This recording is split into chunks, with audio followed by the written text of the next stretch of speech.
1992 সাল Pepsi company ফিলিপাইনে চালু করলো এক দারুণ ক্যাম্পেইন নাম্বার ফিভার।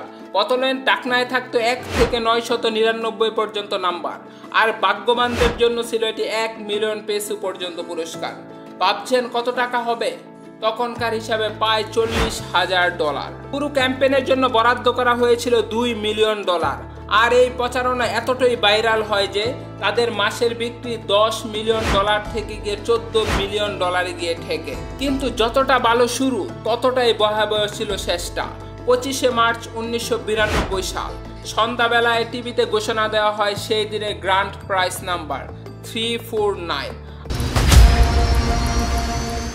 আর সমস্যাটা বাদে এখানে একটি টেকনিক্যাল ভুলের কারণে 349 নাম্বারটি ছাপা হয়ে গিয়েছিল প্রায় 8 লক্ষ বোতলের ঢাকনায়। ঘোষণার সাথে সাথে হাজার হাজার মানুষ ভেবে বসে আমি বিজয়ী।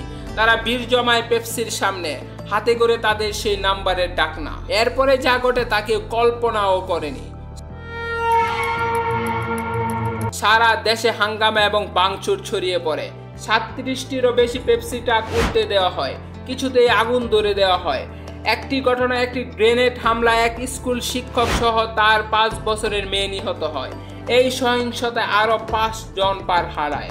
এই পরিস্থিতি সামাল দিতে পেপসি কোম্পানি সিদ্ধান্ত নেয় যে ভুলবশত 349 নাম্বার প্রিন্ট হওয়া ঢাকনা অধিকারীদের 500 পেসো করে প্রদান করা হবে।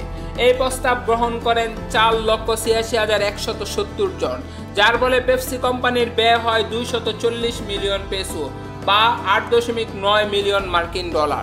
তবে তারা অনেকে এই ক্ষতিপূরণ বহন করতে অস্বীকার করেন এবং তারা 349 এয়ারলাইন্স নামে একটি সংগঠন করেন এবং পেপসির বিরুদ্ধে আন্দোলন চালিয়ে যান। এই আন্দোলনের ফলে পেপসির সুনাম ক্ষুণ্ণ হয় এবং কোম্পানির বড় ধরনের আর্থিক এবং সামাজিক ক্ষতির সম্মুখীন হয়।